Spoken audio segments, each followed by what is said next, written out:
There you go. All right, all right. We're gonna kick things off here, guys. We're gonna get this party started. So let me click over to the next slide. There we go. Hey, welcome, folks. This is the Ellington Place Tower ground up development multifamily opportunity in St. Petersburg, Florida. So I'm your host, Jeff Urbick with Valorous Capital Partners. With us, we've got Robert from REM Capital, and we got Danny from Danny Galvan Capital, right? So we got everybody here on the show. We'll do quick more intros, but before we get into that, guys, a couple housekeeping items. I already mentioned that there is a chat function, so you can see that on the screen there. And here I'll pop it in the screen so you see it. There is a little panelist and everyone, so make sure you hit everyone so we can see where you guys are located from. But if you want to say hi to your friend who's on the call, use the chat function. If you have a question, a specific deal question you want to ask, and it's burning desire, there is a Q&A button on your Zoom as well too. So click the Q&A button, ask the question. I'll be monitoring that while the other guys are talking. We'll try to answer those live if we can. We'll also try to answer those while we're going, if there's an opportunity to do that as well too. Hopefully I don't mess up the presentation because I'm the one hosting it as well too. And if not, we'll get those answered towards the end of the presentation. But without further ado, let me keep going here on this slide deck. So guys, hold the phone. Before we get into anything, I do have to have a little investment disclaimer for everybody. So we are not financial professionals. We are not tax professionals. We are not your CPA, and we are not lawyers, right? So if you have any specific questions on those, you should go contact your professional for that. Nothing provided in this presentation shall constitute an offer or sell or solicit of any offer in the investment or security of ownership in the opportunity. This is purely a educational opportunity investment for us to describe what this is about. Anything we use, any terms we use are for estimated purposes. We are seeking to have this. We are not guaranteeing any opportunities or returns. Again, if you have any questions of anything specific, go talk to your legal, tax, or CPA or financial advisors. Now, with that being said, disclaimer out of the way, let's get to the meat and potato of this. All right, so who are we, right? So REM Capital, right? We are partnered with REM. Robert's REM. I'm going to let Robert actually do a quick little REM Capital introduction since he's the guy, the brains behind the operation here. And then we'll also get into a little slide of his picture as well, too. So Robert, why don't you go ahead and introduce REM Capital real quick? No problem. Thanks, Jeff. Great to be here. And I'll just say right out of the gate, you guys all know the best companies are made up of the best teams. So we've got a great team put together here. Danny and Jeff, great partners. We're excited about getting this project moving. And like I said, with anything, you can't do it without good partners. So thankful to have you guys on board here. A little bit about our background. So I started REM about 7 years ago. We've got about 4,000 units currently in the portfolio spread around 6 different states, mostly value add. We are gradually growing into the development space, primarily because my background was in construction, spent a number of years in commercial real estate on the corporate side, worked with some large companies doing a lot of crazy projects, New York City and all over the East, Southeast, Midwest, whatnot. So that's kind of our background. Got a lot of folks on the team working hard, and we're excited about, moving forward with this particular deal, which we'll talk about more, kind of near and dear to my heart because it's right here in my backyard. It's always fun to have a project in your backyard. So Sure is, yeah. just a little bit for those of you who don't know too much about REM. Our model is typically, I would say, a little bit more what you call a risk-based investing style, meaning that we obviously want to get a good return, but we don't want to risk too much in order to get that good return. So the idea is you can risk a lot, you can get, a really high return, but you may risk everything. You can get a really low risk, low return. We try to be somewhere in the middle. And there's 5 components that we've identified that make up that sort of risk-based investing, if you will. You can see them there on your screen. Got to do stress testing, got to identify the risks, got to do some lower leverage. It helps to have industry expertise if you've done it before. And obviously the underwriting has to be conservative. And, as we go, we'll kind of talk about all 5 of those. I would say over the last couple of years, the stress testing has been quite interesting with the Fed doing what they've been doing. But you know, I think it also proves out that it's important to do some stress testing. Sometimes you never know. You're not going to predict a pandemic, but if you have some stress testing in your model, you know, you can survive to talk about it, and that's a good thing. So, Excellent. Excellent. Love it. So, well, there's your beautiful mug shot, right? So yeah, we can skip this slide. we'll skip this slide. Yeah, I It'll mean, be in the presentation. So if you want to check it out or contact Robert for more of his information, let him know. yeah. Danny, why don't you pass it over to you? Who's that? Who's that pretty guy right there, Jeff? That's you, my friend. So I like the Daniel biceps, Galvin, Danny. Very nice. Very nice. yeah, Looking good.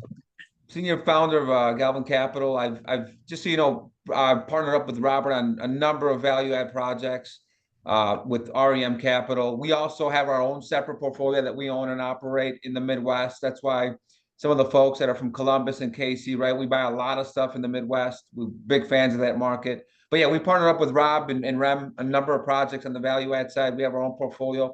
We're pretty diversified, right? One of the things that you know I would say my wife and I, right? She's the boss. She's actually taking care of the kids right now, but we're very diversified. We our loan sponsors on self-storage development, a couple of industrial complexes.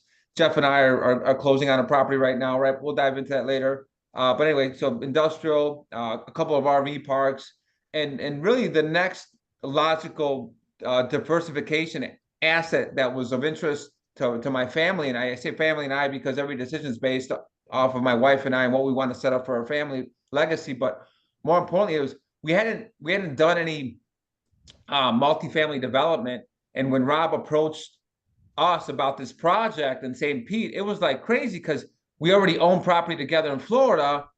We own it together and separately. We have a personal residence in Channelside, Tampa, and when he approached us about this project in St. Pete, it was like a no-brainer for us, right? We have the relationship, we love the market, we love Florida, and we have a phenomenal operator and developer. And it was like, where do we sign up? And here we are. So thank you for joining us. And now you know a little bit about me. So thank you for that intro, Jeff. Yeah, no, I love it. That's amazing. Great background, both of you guys. So I'm not gonna be able to compete with you guys there, but we'll just say Valorous Capital Partners is made up of 5 of us: Claudio Sanchez, Ritesh Patel, myself, Jeff Ervik, Jim Bone, and Paul Landman. So the way our team breaks down, Claudio, I call him our chief strategy officer. Basically, he's the strategy guy and brought in obviously the opportunity to work with both Danny and Robert. Ritesh and I handle investor relations. So if you want to talk about any deal specifically or have any investment, contact Jim and I or Ritesh and myself.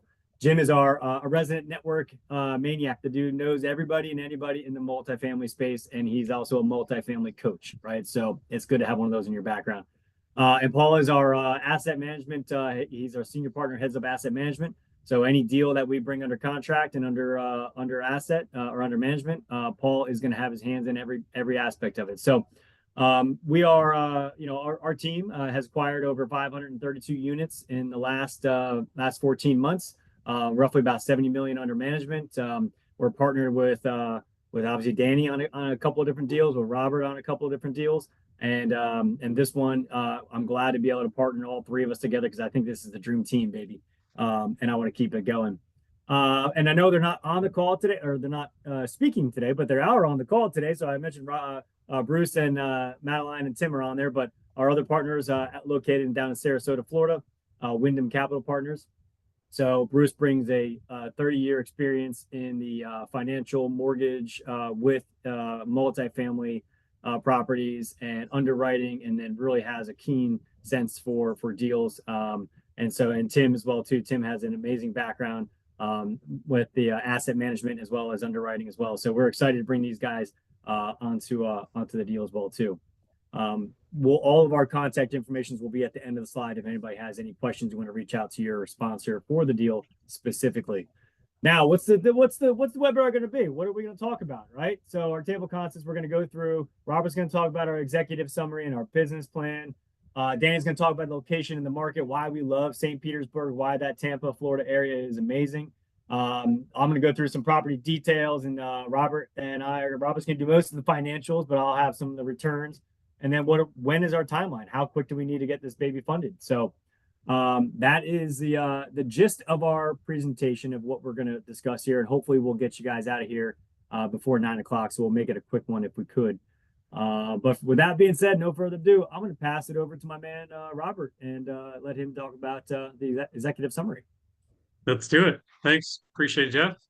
So kind of a little background about the property here, so you kind of get a high level picture of what we're looking at. Obviously, we're in St. Pete, great market. Tampa Bay is continuing to grow. I've got a couple stats over there you can take a look at in terms of employment growth, very strong. The path of progress on this particular project, and I've got a map in here coming up to kind of show you exactly where it sits in terms of downtown, but I think that's key. There's a huge bunch of development going on in St. Pete. We're going to talk about a multi-billion-dollar development that's a few blocks away. Bottom line is we're in the path of progress. That's important. That's always something that we look for. And then we've also got some nice built-in equity because we're buying this property at a pretty good basis. Now it needs a little bit of work to get the plans and permits done, but I think we're still getting it for a pretty good basis. And it was an off-market deal, so that always helps. And then the other thing that we've seen, which is nice, is the rental rates in this St. Pete, downtown St. Pete area just to continue to grow. And you can see off to the right there on our little graph, just showing what it looks like over the last couple of years and how things have grown. Actually, it's about, I guess, 4 years, 5 years now. But it's been amazing. And so part of the challenge that we're going to talk about tonight is, I don't want to call it affordable housing, but let's call it less expensive housing, maybe. Is a challenge in St. Pete. The average rents have just shot up so high. I mean, you need $4,000 a month for a 2-bed apartment. Not everybody can afford $4,000 a month. So what we're trying to do is bring in a nice, good quality, highly amenitized studio 1-bedroom product for the most part at a good price point. And I really think there's going to be a ton of unmet demand in that space. So that's a little bit of the business plan behind it. Go to the next slide, Jeff. So a couple of things on the back end in terms of how we underwrote this. So from a financing perspective right now, it's pretty tough to get more than 65% just because of the debt market. So we built that into our model. We pretty much said, hey, listen, things aren't going to change probably a whole lot between now and when we break ground. Some banks are 50%, but I've gotten quotes from certain banks that are 62, 64. So we're right in that range. What we're going to do is really focus on being able to get a flexible loan structure that will allow us to prepay if we need to, but also give us the ability to efficiently refinance into an agency debt scenario. Now, there's a possibility that we may stabilize the asset and then sell it. That's always a possibility. But I would say our goal, our ideal would be to take the construction loan and roll it into a fixed rate agency debt at stabilization, and then we're cash flowing. So I think it's important to understand that. On the exit, we're assuming a 5% cap rate. Now you may think, gosh, that seems awful low in today's market. Well, St. Pete, up until I would say maybe 6 months, a year ago, the average cap rate for a new product was close to a 4 cap. So we have seen that cap rate expand. Now, as of today, we're sitting probably about 5.5-ish on a new product. I think with the expectation of what the Fed's going to do with interest rates, we're probably going to be below a 5 cap by the time our exit comes around.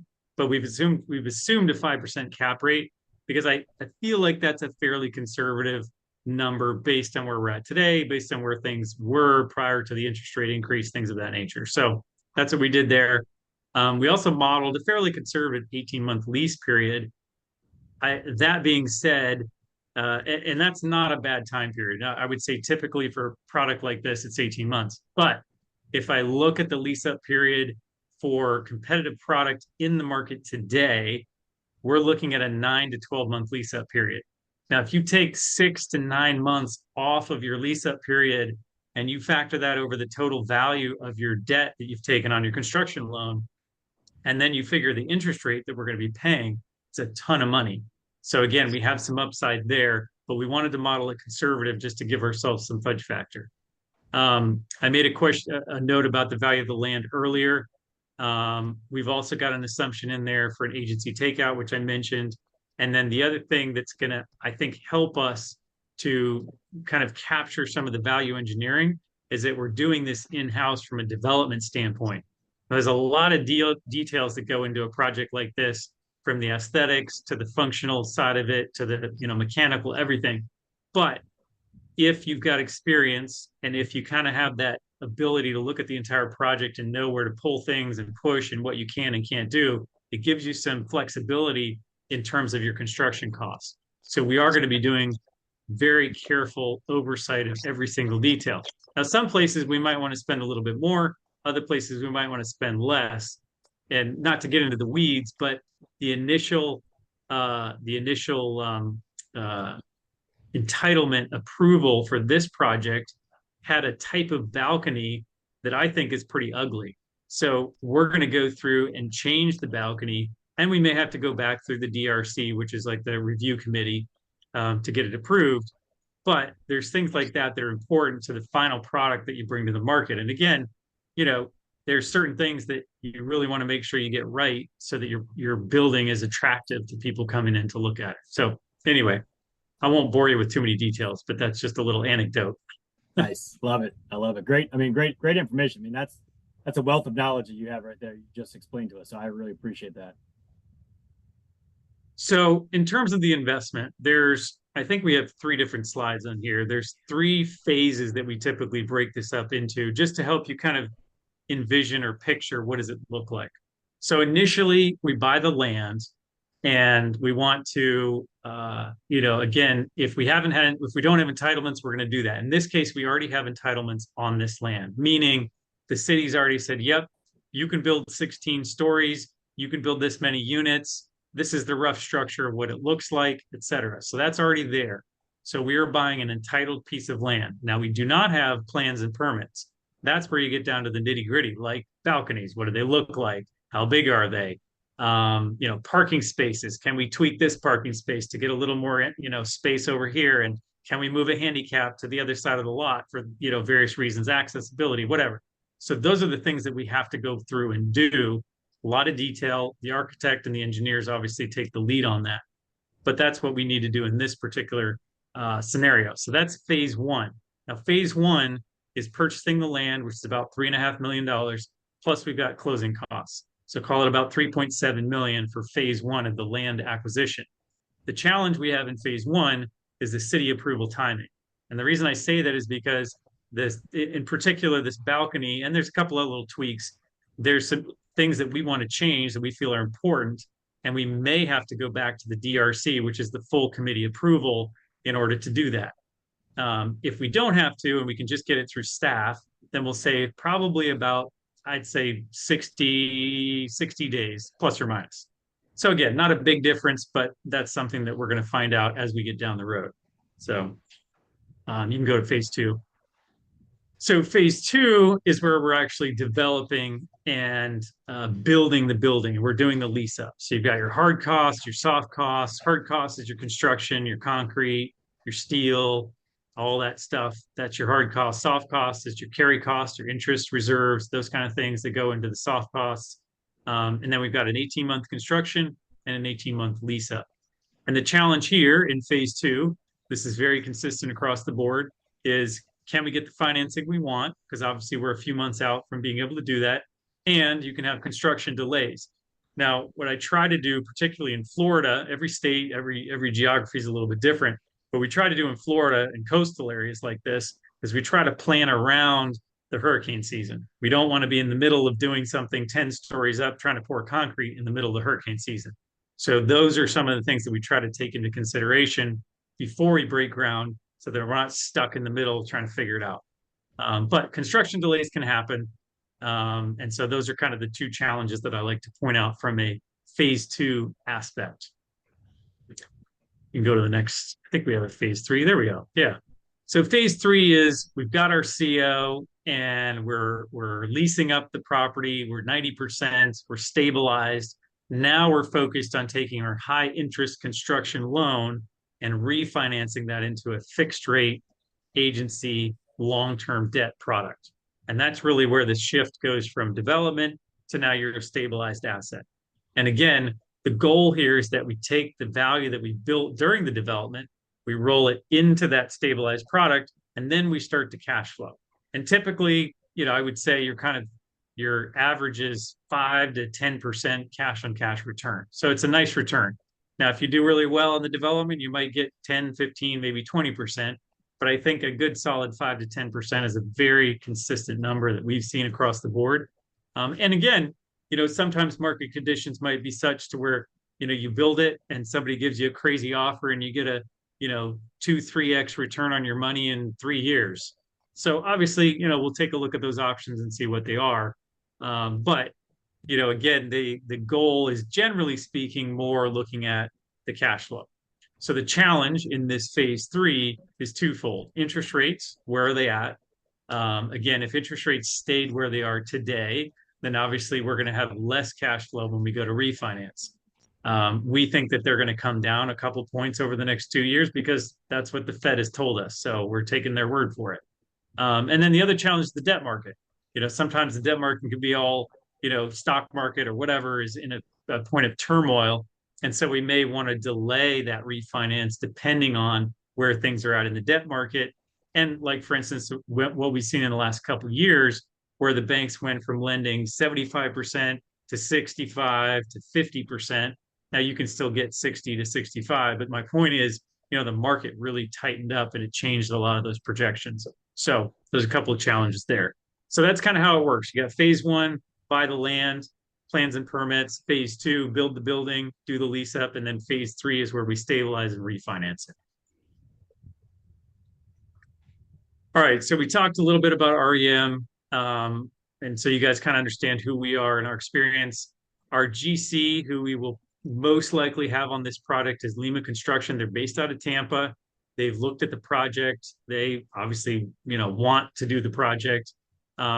I like them because they're a local, I would call them a regional GC. They've done a ton of construction in the multifamily space, very aggressive, young guy, great personality, very on top of everything. So that's who we picked in this particular case. The only reason that I would say that this could change is if our final lender choice came back to us and say, we really love to work with XYZ GC. They've done a lot of projects for us. We just have incredible confidence in their ability to execute. Would you consider them? And that's kind of the lender's way of saying, we probably won't give you the loan unless you take them. So that's the only reason I say that. Sometimes lenders, they have a little bit of leverage, or they may not say they won't give us the loan, but they'll say, hey, we'll give you 60% if you do your contractor or your GC, but if you use somebody we trust and we know, we'll bump the proceeds. So I only say that because that's a little bit of a caveat, but we really like Lima. They do a great job here in the Tampa Bay area, and hopefully we'll be able to use them. Yeah, this is a couple sample of their photos of buildings and multifamily buildings that they've done. So they've done anything from multifamily to some hotels, hospitals, different apartment or office complexes. So they've got a vast array of experience when it comes down to building these opportunities. Yeah, done a good job. Right. Now to the business plan. Kind of talked about that, right? But you want to go through this, Robert? Yeah. So you're right. I mean, we kind of talked about the 3 phases. The raw land, getting entitled, permitted, that's sort of phase 1. Ground break, construction stabilization, that's phase 2. And then cash out refinance leading to the long-term cash flow. I mean, that's really the essence of development in any space. But of course, we're talking about multifamily. So obviously you guys will have more time. We'll send the slides out in the webinar, but you can review what's on here. But that's kind of the phase 1, 2, and 3 in a nutshell. So in terms of time frame, I think I talked about this a little bit, but completing the plans and permits, we think it's going to take about 6 to maybe 9 months. I put 0 to 12, again, give us a little bit of fudge factor, but that's our time frame for the plans and permits. Our goal is to then obviously break ground, and then there's construction. Construction is about 18 months plus a lease up period. So, and they kind of overlap because you kind of start getting some of your pre-leases before you're completed, but that's what we're going to have in total. So we've got 0 to 12 months, 12 to 30. Really, you might even call it 12 to 36 months, just to include that final 6 months. But again, we'll see where the construction time frame comes in once we're ready to break ground. But that's what we're planning on right now is 0 to 12 for the plans and permits, and then for construction from 12 to 30. All right, so a couple of rent comps here. And actually, as I was thinking about these rent comps, I don't have a 2 bedroom in here, and we are doing some 2 beds on this product. Out of the 150 units, we've got 22 beds and 20 studios, and the rest are 1 beds. But I want you to just kind of get the gist of where the market's at and kind of understand the price point. So on the studio side of things, the average studio size is about 500 square feet. And you might think, man, that's really small, but that's the average in this market. And if you build it efficiently, it actually feels completely fine. Now, the average on this particular property is a little bit higher than that 440. And Jeff, I should have mentioned this to you earlier. I took a combination of this property and then another one that we're going to build both of them, and I put them together on the slide. So this property has a little bit larger units for the studios. It's actually even larger than the average. It's probably like 550. But the point is, we're getting in this market, we're getting about $4 a foot for those studio units. And that's where we're coming to market. So again, I think it's important to understand price point and also price per square foot. Now, from a renter standpoint, they're not looking at price per square foot as much. Now, again, if you have a bad design, it's going to be a problem. But assuming you have an efficient floor plan, they're looking at the bottom line number. So they're thinking, hey, am I paying $1,800 for a studio or $2,300? And they might say, you know what? This is a really efficient floor plan, nice amenities. I could pay $1,800, $2,000 a month. That's awesome. And that's what we're trying to achieve is a really efficient floor plan, good pricing. So we're very competitive in the market. Same thing if you look at the small 1 bedroom and the large 1 bedroom, average square foot, 640 in the market. Our small 1 beds are actually a little bit larger than that. As I mentioned, we're actually about 650 on average for this particular building. So again, you're getting almost $4 a foot for that small 1 bed, same exact price point. But again, we're going to be right in the market where things are at today. And we're going to have the newest product on the block. And you always get a little bit of a premium for the newest product. It's just the nature of the business. Same thing with the large 1 bedrooms. You can see where the price point is. Now, obviously, you start getting up in the numbers there, but they're getting, $376 on average for the large 1 bedrooms. So very strong rents in St. Pete. These numbers are probably about 6 months old. The rents have been about flat since January of this year, so we don't expect too much rent growth. But I do think in 12 to, call it 14 months, well, maybe more than that, 12 to 18 months, when we're ready to start lease up, I do think the rent growth is going to come back because we're seeing a strong absorption rate of the existing product. And if you've seen any of the news in the multifamily space, new construction starts have tanked. I mean, they're down like 40, 50%.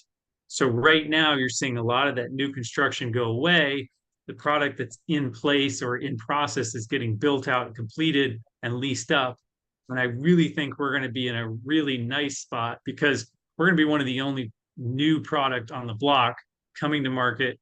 And again, we've underwritten it at the rates that are there today. I think we probably got some rent growth in our future here. So just a kind of a side note there. All right. Location and market. Danny, you ready to take this one away? Yeah, I love well, first of all, I've always loved Florida. I have a lot of family there, even though I'm from Chicago. So we bought our place out in Channel Side, and it's just it skyrocketed, as Robert knows. We can't even pick anything up there anymore. And then we picked up we actually own and operate a multifamily in Naples. We have a property that we own and operate in Lakeland. So naturally, when Rob brought us this deal in St. Pete, we already loved the area, right? And then obviously, if you know of St. Pete, anything about it, 2 years ago, maybe a year and a half ago, Heinz and the Rays announced a $6.5 billion multi-use development. It's all over the news, right? But that's it's right next door, right nearby. And they're just gonna, all these numbers, right? 2.6 unemployment rate. It's just phenomenal market. St. Pete's one of the fastest growing states since 1957. Florida ranks #1 in the nation for attracting and developing skilled workforce, right? So just a great market, Jeff. So um, St. Pete, Clearwater area, 18th largest metro area in the U.S. Again, one of the fastest growing MSAs in the U.S. 70 direct flights across the U.S. from the Tampa airport. St. Pete, they got some of the top beaches in the U.S., right? So just tons and tons of growth happening in that whole market right there. Tampa Bay ranked 5th best place to live in the U.S. And obviously St. Pete's ranked #1 best run city in Florida. Next, Jeff. You want to dive into this, Rob? You know this area well. Yeah, absolutely. And I was going to say, to tag onto what you just said, we are within really comfortable walking distance of major hospital systems in that area. So we're expecting a lot of the young medical professionals to be a significant portion of our resident demographic. And, these people get paid well. They love the downtown. They don't want to have to drive, commute, et cetera. So that's going to be a key market demographic for us. Back to this picture here. So we are, as you can see, we're about 2 blocks from what's called Mirror Lake. It's a beautiful, large pond for some of you. We call it a lake here in Florida. But it's a beautiful lake, and they're actually building a judicial center across the lake, a brand new judicial center. So it's a beautiful building, actually. I was very impressed when I was there a couple of weeks ago looking at it. So again, they're really working on this lake. It's kind of the natural progression as downtown expands out. A lot of the growth from downtown has come out Central Avenue. So Central is in the middle. We're 4th Avenue. So we're 4 blocks up from sort of that Central Avenue expansion. And what you saw is kind of things came down Central Avenue first, and now they're slowly starting to build out 1st, 2nd, 3rd, 4th. They're going north first. And the reason that they've hesitated to go south is because this entire Hines redevelopment project, which Danny mentioned, is to the south. So that's kind of where we are right now, is literally in that growth point. And if you see there, Interstate 375 kind of is not necessarily the boundary, but sort of a mental boundary of downtown as it expands from east to west. Bottom line is it's a really great location. You can see we're a few blocks from the bay. The downtown area is right there on the edge. You've got the pier, just a really great area. Oh, Danny, thanks for sharing that link. Oh yeah. Yeah. It's just dive into that link when you free up, right? It's just and when you see what they're doing on the multi-use side, right? It's hospitals and office and retail, and you're talking about millions of square feet industrial, right? Then they have some self-storage as well, just a lot of retail. And then they're gonna have a stadium. They're gonna have the Rays Stadium, and then they're gonna have a music festival stadium. It's just gonna be and it's right next door, right? Yeah. So I think one of the things that we didn't show here, but it literally is, I Google mapped it. It's 0.9 miles, right, from the current Tampa Bay Rays Stadium, which is where they're going to build this brand new one. And if you look towards where it says 12 floors, Portland 12 floors, if you walk obviously a little bit towards the other way or that way, that's where the Rays Stadium is, right down that area. It's a beautiful spot. So I'm excited to when I come down here to visit you in St. Pete, we're going to go to a couple Orioles and Rays games, right? And then there Jeff, you go. we'll dive into it later, but it's in regards to like visiting, right? So we got at the end of the presentation, Jeff will dive into some of the folks that are probably going to be spending more time down there along with this property. But go ahead. That's true. That's true. Yeah. Yeah.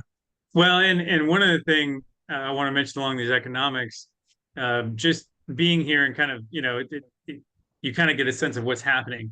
We've seen a tremendous influx of people, not just St. Pete, but I would say St. Pete is kind of a focus point. But we've seen a tremendous influx of people that can work anywhere. And you kind of think, well, shoot, if I can work anywhere because of this remote work environment, where am I going to go? And a lot of people have picked Tampa Bay because you've got the beaches, you've got great weather, you got a good economy, things work. There's not a ton of traffic yet. I think in 10 years we might be looking at California traffic, but at least for now, it's it's not that way. And Tampa Bay isn't Miami yet, in the sense that the price point is still relatively pretty good. And so again, there's a lot of things that are working to our favor here, I think, and driving a lot of that growth. But Danny, go ahead if you want to pick up here too. I mean, just again, going back, number 2 destination, right? Number one of the top 10 places to live in the United States. And this is going back, you're talking about this is like the last 10 years in a row, right? And I'm speaking from Illinois residents. They moved to Florida or Texas, right? This has been going on for 10 plus years, right? Cook County in Illinois, if you know anything about Illinois, it's number 1 for exodus, right? So people are leaving by the droves and going to Texas and Florida. And it's been happening, I would even say 15 years, Rob. So these numbers are not just the last 2 or 3 years. Right. Tampa ranked as top 10 places to start a career, right? Businesses are moving there. All the big businesses from Chicago, from Illinois and New York, they're going to Florida. Why? No state income tax, right? So I can tell you from personal perspective, if I didn't have small children and their cousins and family weren't down the street, we would be living in Florida. But which is family's more important to us, so we stay here. Why? Because I don't want to pay state income tax, But anyway, that's for a different conversation. Number 1 housing market.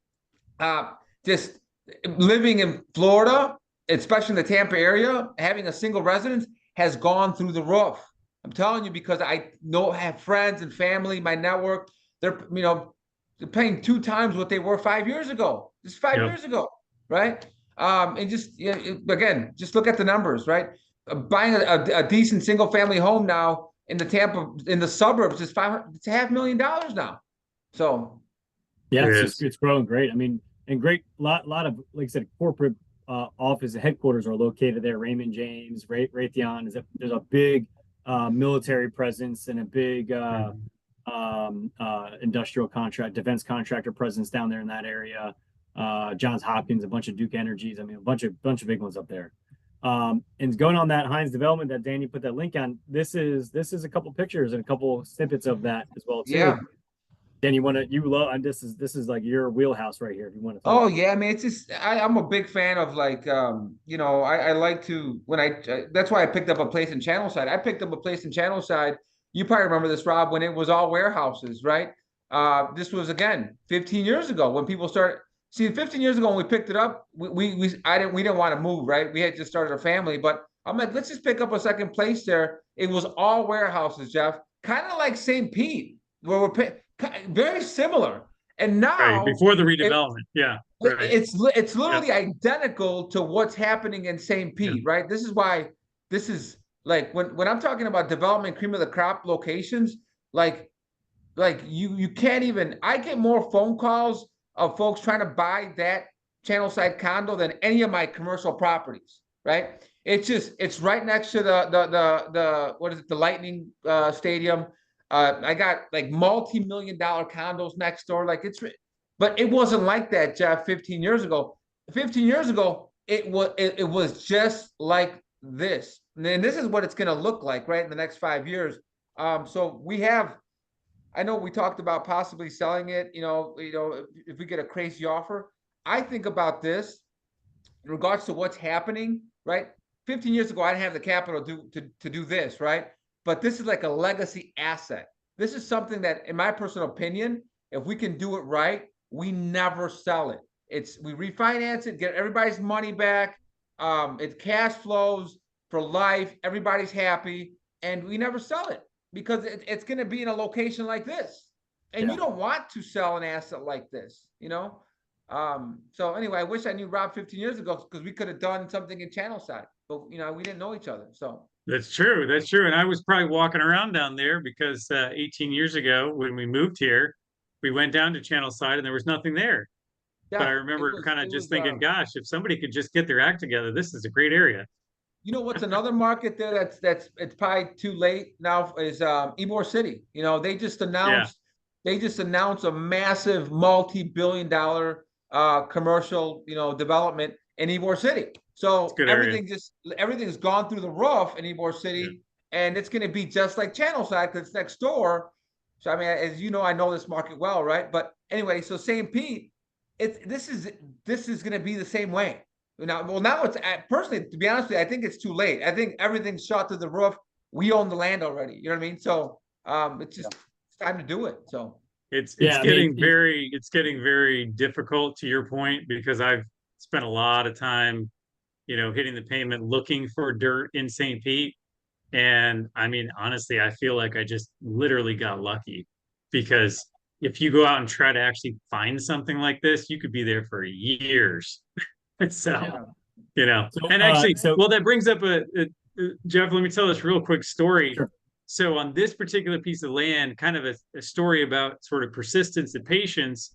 And I mean, we all have those moments. Well, this piece of property came on the market. I saw it, called the broker, but I kind of, I was doing a lot of other things at the time. We were more focused on our value add stuff. Anyway, I called him up. It was already under contract. And I was like, well, you know what? Guess it wasn't meant to be. That's okay. Probably nine, maybe, gosh, it might have been a year later. Well, so I called him up, built a relationship with him. We kind of hit it off. And I said, hey, listen, just keep me posted, whatever. Anyway, year later, he calls me up and says, Robert, you know that piece of land that you really wanted to buy? Well, guess what? It's back on the market. And I was like, what the heck happened? They're like, well, guy spent $500,000, got the entitlements done. Now you can take it. And I was like, dude, send me the contract. Let's go right now. So, that it's was just, yeah. That was a it's one of question those. actually that Marina just asked recently, which is what I was going to lead to is how come there is already or what happened to the original owners? Why are they walking away? Oh, right. Yeah. Yeah. No, it was funny. So, at least from what I understood, they did all the work. I don't know if they couldn't get the financing. I think it was actually because their partnership started to break up. And so, the guys were like, forget it. It sounded like one of the guys couldn't do it by himself. So they said, you know what, we're just going to hand it back to the seller. And then, of course, we got under contract. So, yeah, very fortunate. Pretty Nice. cool. I Danny, it's kind of like imagine if you got a piece of dirt in downtown Chicago and you live in Chicago. I mean, it's kind of cool, right?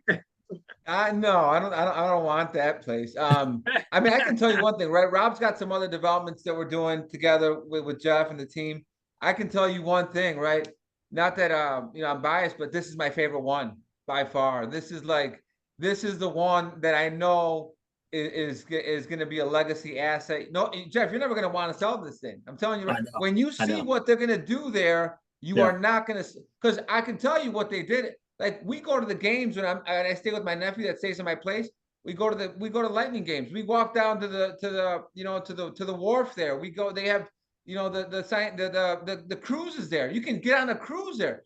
They're gonna do the same thing here, right? So the folks that live here are not gonna want to leave this place. They're not gonna want to leave, especially at the price point that they're gonna get the place at. So yeah. Yeah. No, I Well, agree. and actually that brings up another great point. And I know we're way over time on this section of the presentation, but I do think the demographic is important. These are people that are renters by choice, meaning this is their lifestyle. This is how they want to live. So it's again for some of you that are maybe new to the Class A or the development or like a downtown development, the folks that rent in these types of locations, it's a lifestyle for them. They want to be walkable.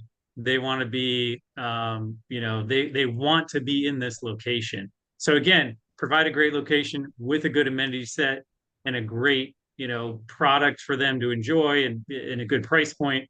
It's really what the market looks for. So anyway, not to belabor that, but I mean, it's we can important. stay and talk. We can stay here and talk about the Heinz development for hours, Jeff. You know this, Jeff, right? I mean, Oh yeah, but we're not going to because people have things to do, so we can go on. It's all right. I know. We've had conversations about it for hours, and I get pumped up every time. But I mean, yeah, just look at the beautiful of this ballpark. Like again, the Rays are a great team, and I know Orioles are better, right? But we would love to go watch a game over there and be walking distance from the place that we own. So under a mile, which is amazing. And you will. Yeah, sorry, what? And you will. Yes, exactly. So right. A little bit more about this. This is a list of just the employers in St. Pete specifically. There's a bunch in Clearwater, Seminole, Largo, which are all close by, all in that same Tampa Bay location. A bunch of different ones. Raymond James, they want to actually. That's my financial advisor is Raymond James, so maybe I go visit them. Tech Data, actually a big IT company, couple billion dollar IT company is Tech Data. We all know about Home Shopping Network, the Nielsen company, Honeywell, another multi-billion. I mean, all these companies are multi-billion dollar companies, right? I mean, they're not small potatoes. And so the fact that they're all here in St. Peter, Pinellas County is amazing. We'll go through. I want to go through these slides real quick, guys, because I want to get to like the meat, also the financial side. But if you want to go into area stats, come back to the slide here in a little bit. We're going to hit into the property details real quick before we do the financials. So you guys have seen a couple pictures of the building itself, but this is the rendering. This is our 16-story rooftop pool, 150 unit building, right? There's a beautiful building right here on the corner. You can obviously see right where the intersection of the highway is right there. And it's beautiful view. And we have actually six stories of parking, right? So, and the beautiful about this, right, is that there's over 170 parking spots. So each unit will get their own dedicated reserved parking spot, which is a beautiful way to obviously add some more income stream in there. And then also we're going to have 20 additional reserved or floating spots for visitors or for a sister building we might we'll talk about at a future time. But this is a great thing. So our target completion, as you mentioned, 3 years out, right, from acquisition of the land to plans and permits in phase one to building in phase two, and then rent ups and then lease ups in phase two to refinance in phase three, which will be target of 2027. What is the amenities of the apartment complex? Well, 9-foot ceilings throughout, which is amazing. Quartz and granite countertops, pendant lights in the kitchens, property-wide Wi-Fi, which is huge, right? So again, part of that rental income stream that we can add when we package up Wi-Fi for everybody into their rent. We can have EV charging stations, bike stations, garage parking, rooftop pool, a gym and a workout space, top grade laundry, good valet trash. The construction itself will be super durable. It's going to be stucco and cement building, so it's 150-year storm type of permits that are required for these type of buildings. Those are very secure and sturdy for any hurricane that comes away in this area. Yeah, and actually, let me add something real quick on there because that construction leaves off a few items, but I've had a lot of questions about hurricanes. In Florida over the last 10 years, the hurricane code has been upgraded like 10 times. Not exactly, but a lot. What we have to build now to code is, I don't want to say it's unstoppable, but it's like category 5, crazy heavy wind loads. So you're going to see, and you probably already noticed this on the weather, on the weather reporting. But when a tornado comes through, any of the new houses typically are standing and they're just fine. It's the older houses that you see that have been damaged or destroyed in these hurricanes. So again, I think that's important to understand that we're building a product that really isn't prone to hurricanes. Not to say that something can't happen, but it's very sturdy. And then the other thing is flooding is a bigger issue. We're actually outside of the flood zone with this property. So we kind of have the best of both worlds. And I only say that because I feel like everybody thinks, oh my gosh, St. Pete, you're right on the water. Hurricanes come through the Gulf of Mexico. What's going to happen to my property? It's really not a big deal. So I think that's important to mention. And then also the overall construction, for those of you who are familiar with podium structure, is you've got a concrete structure at your base, and that kind of provides your foundation, if you will. We've got to put a lot of piers down. There's a whole bunch of structural engineering that goes into it. And then you've got your units above. So it's a very tried and true, established construction method. And it also helps to save a little bit of cost because of the combination of the concrete base plus the units above. So anyway, just a couple notes there that some of you may find interesting. I love it. I think it's amazing. I see a couple questions coming in too. We're going to save those towards the end because they're based on financial and insurance questions. As far as the unit mix, like Robert mentioned earlier in the presentation, majority of our units are 1 bedroom. We have 20 2-bedroom, different sizes, and we have 20 studios at different sizes. And obviously we have a mix of floor plan sizes for the 1 bedroom. The way that the building is shaped and the way that it's architected we're trying to obviously maximize square footage for a different array of units. So that's why we see a wide variety of unit type. So the largest, the most efficient one is a studio, 619. Actually, even bigger than you mentioned earlier, Robert. So 619 square foot. Mhm. And that's about $2,100 is what we're going to be targeting for our monthly. And we'll update these obviously as we lease up in 18 months from now, right? Which they could change, and they probably will change. To our largest, which is about let's see here, 1,100 square feet for a one bedroom, which is a very massive one bedroom. That's a big one bedroom actually. I've got a 3-bedroom condo in Ocean City, Maryland. That's that same size, and if I had a one bedroom like that, that'd be great. That's $3,100 a month, $3,150 a month. So this gives you a breakdown of the array of unit types and mixes and floor plans. I'll also add one note there. Well, two notes. One is the floor plans have not been finalized yet, so these are somewhat fluid, but we think this is kind of where it's going to shake out. And then number two is you may notice the rent per square foot, it's $335 a foot. I talked about $4 a foot. Two things. One is we want to give ourselves some upside, and two, these are larger units. So we also want to be conservative with how we're underwriting it to give ourselves some room. But at the end of the day, I think we're going to be closer to 375 on average when we actually get leased up, stabilized, and the rental rates are, kind of at that point. So just a note. Adds to cash flow and equity for the investors, which is amazing, right? Yep. Excellent. So we're going to hop in some financials here. So Robert, I'm going to pass this one back to you.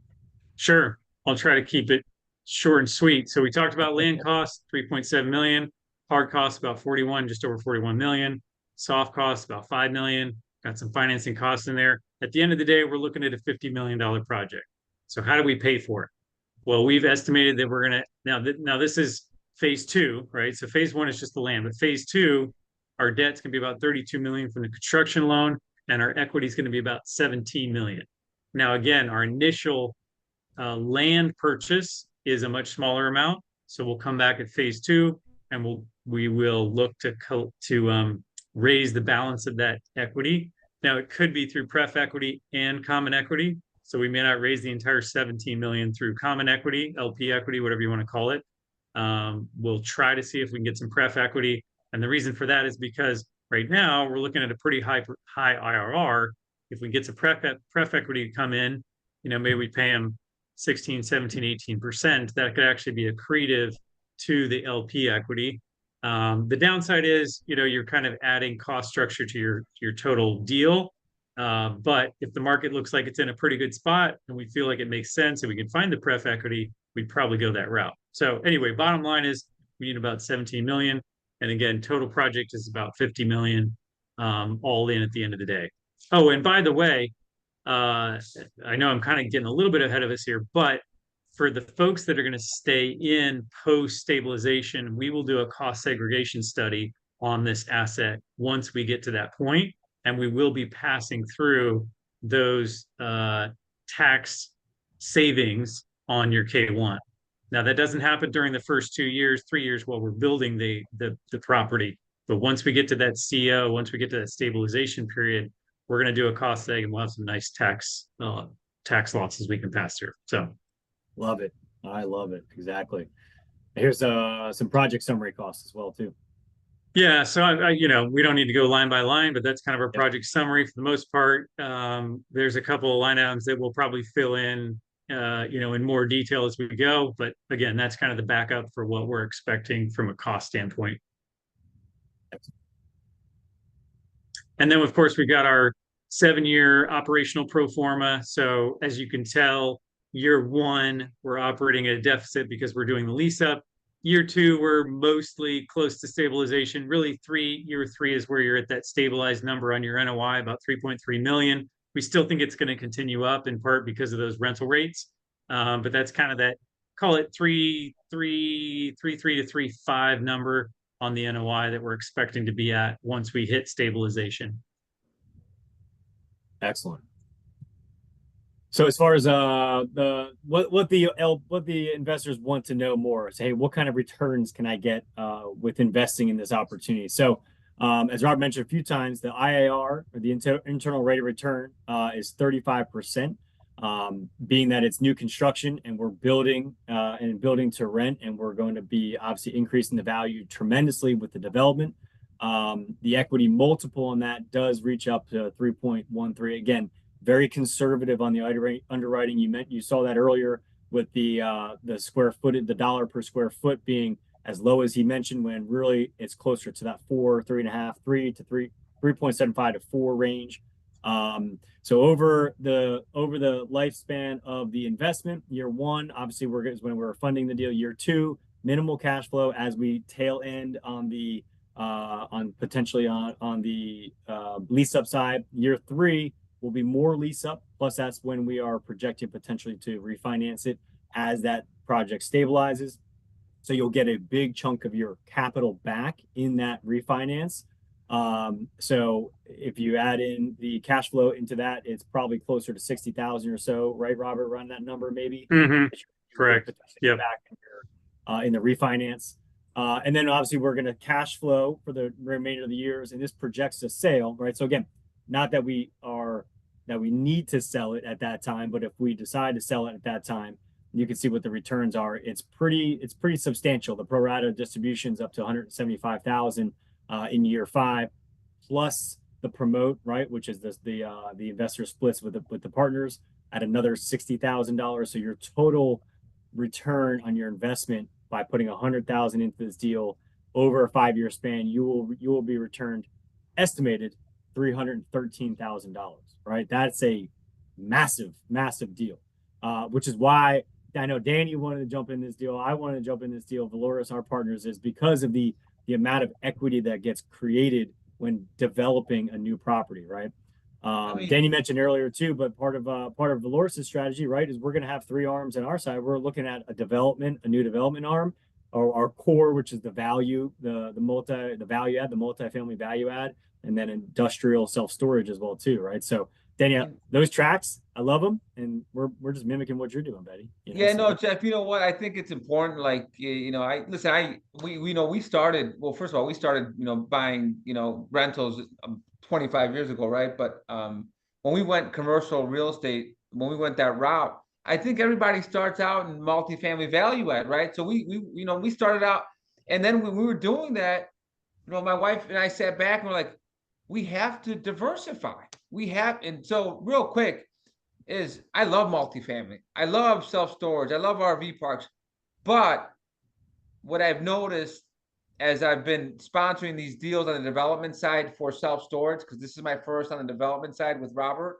And just so you know, I probably wouldn't do it with anybody else, because this is a lot of capital. This is 5 years of a trusted relationship. But more importantly is the returns in development are much higher than value add self-storage or multifamily or RV parks or mobile home parks. It just takes a little bit longer because you have to develop and construct and all. So do you follow me? But the returns, our self-storage development returns are a little bit less. This is going to be a good one, right? There's still 30% IRR. This is 35% IRR, right? But this is not. We have a great asset that's going to be in a great market, and that's why it's a 3.1x. It's a 35. That's because of where it's located. So yeah, it's an amazing deal. I'm investing in this deal because I love it as well too, right? So now our classes, we've got A1 minimum investment of 100,000 with a promote split of 50-50 and a 15% preferred return during the development phase. After we refinance and move into stabilization, that does drop down to an 8% preferred return, which is basically going to be the same as what the cash flow is going to be over the lifespan of the property. If you have a larger amount you want to bring in at $1 million, it is a 60-40 split, and it is still a 15% preferred return, but you get that bigger, heavy split for when we do exit the deal in the future. So those are the 2 different investment classes. So if you have any questions, reach out to your sponsor on those ones, on that question as well. And then, Jeff, can I add some real quick on that slide? Yeah, go for it. And I don't want to pour cold water on what Danny said, because this is a good return, But I will just tell you, big picture, we like to target deals that are 25 to 30% IRR for a development. Anytime we're in that range, that's an awesome return. So this is, it's penciling out at 35%, but I'm just saying from my perspective, anytime you're 25 to 30% IRR, that's a great deal. So I'm not trying to lower expectations. I'm just saying, hey, we think that this is probably going to outperform the average, which is nice. And part of that is because of the location. But, I just say that as a big picture. If you're looking at other deals, if you can get a brand new Class A development deal somewhere in that 25-30% return, man, that's an awesome day. I mean, I'll give So, you an example, yeah, Rob. So we just wrapped up a KC, multifamily, and it's a great asset, great location. But again, it's 20% IRR, right? It is what it is, and right. that's the asset in that asset class. That's what you get, right? It's a great market. And here in development with the great asset, great location, you should be getting these numbers, Jeff. You know what I mean? Correct. So, You should and be. to add to onto that earlier, obviously Robert mentioned we're going to be doing a cost segregation study once it's built, right? Obviously, the value add side, the play there is we're going to be able to do cost segregation from day one. So this one will delay that a little bit, but it obviously the returns will outweigh that in the near future. Um, so let's talk a little more about timeline, right? So obviously today is the 18th. So we got the webinar today. We are open for investments, baby. We got our cash flow portal links, which you should have if you know your sponsor. If not, there'll be a little QR code on the end of this presentation, and our contact will come out as well too. We are closing on the 25th of June, the 28th of June. So funds are due on the 25th, which is a few days away, right? So we need to move pretty quickly here. I know we've got a very decent amount of people already lined up for this deal already because of these numbers, and they're excited about it. So I'd say don't hesitate if you are thinking about this opportunity. It is one that will pass you up pretty quickly. As far as the other construction starts in September 25, and then lease up begins in June of 26, and then we stabilize, like I said, in 27. So we wanted to just kind of show that timeline out here. But the most important thing, folks, if you're interested, reach out to your sponsor. We need if you want to get into the deal, you got to act fast, basically, right? Now here's if you got your computer and you can scan these, it'll take you to the two different cash flow portal links for this one. And we can from there you'll have access to all of the due diligence documents that are in that portal, right, Robert? I think there's probably We got a whole 50 bunch in there. documents. Yeah. Yeah, tons Probably of more different. than you want, but it's all there when it's great. So you can kind of take a full look at it and check it Yes. out. Yeah, exactly. And the PPM is in there too. So if you are interested in investing and you haven't done it through a cash flow portal before, what you do is you create your login, you create an investor profile, whether you're going to invest in your individual through an LLC or through your self-directed IRA. So all three of those, even a trust, you can do all four of those are acceptable ways to invest into this opportunity. And so you create your profile and then you subscribe to the opportunity, right? Which then leads you through how to sign the PPM, private placement memorandum, which if you haven't heard of one of those before, that is basically the Bible of the deal, right? It's about 190 pages. Feel free to read it all. I've done it before. And those describe obviously what the deal is, what it looks like, our phases, everything we talked about in this presentation, plus all the risks of investing into an opportunity as well. So it's all there. And then after that, you'll get funding, wire instructions, and you wire your money, and we're off to the races, man. Thanks, So Jeff. Great, man. here's Great our presentation, contact Jeff. information as well. Now I know we had a couple questions I want to get to because it's just past 7:09, so I don't want to take too long. It looks like Marina had a couple questions. She said, "Is there an opportunity to stay past development into long-term hold? Have you done cash flow analysis on the finished product?"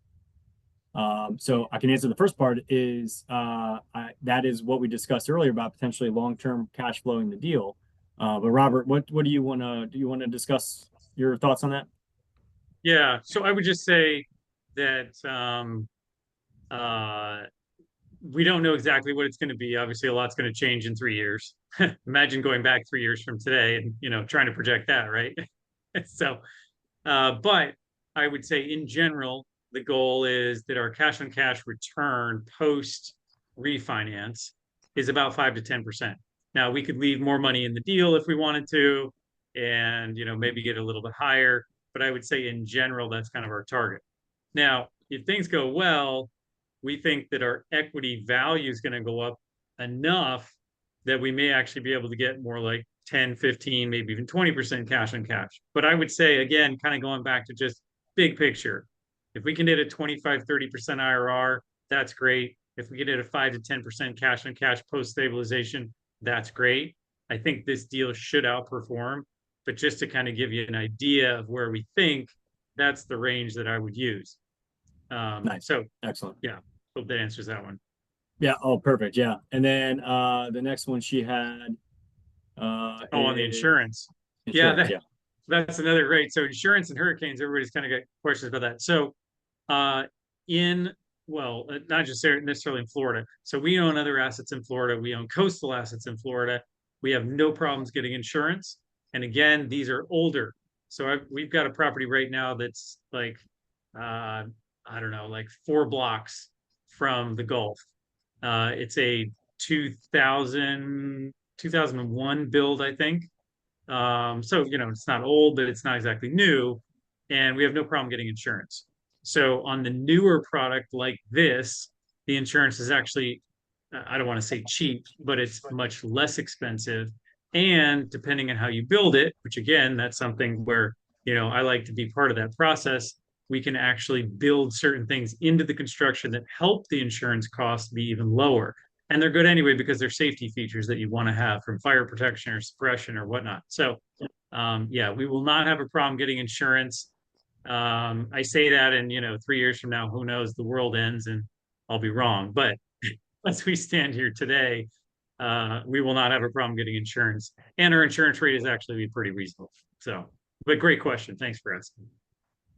Yeah, so if there's any other further questions, you could pop it in the Q&A or the chat. There's also some other investor perks. So if you're looking to invest over 250,000, reach out to your sponsor and they can help you discuss what other perks we might have available for you. And then besides obviously the amazing returns and splits and prefs, right? So other than that, folks, it doesn't look like there's any more questions coming in. So you have our contact information here. If you have any questions, reach out to your partner, your sponsor, and we would love to see you guys in the opportunity. And I cannot wait to close this deal, Robert. So I'm very excited. I'm excited. Thanks, Rob. Have a good night, everybody. Yeah. On that note, thank you, everybody. We appreciate your time and have a good evening. Thanks all. Take care. All righty.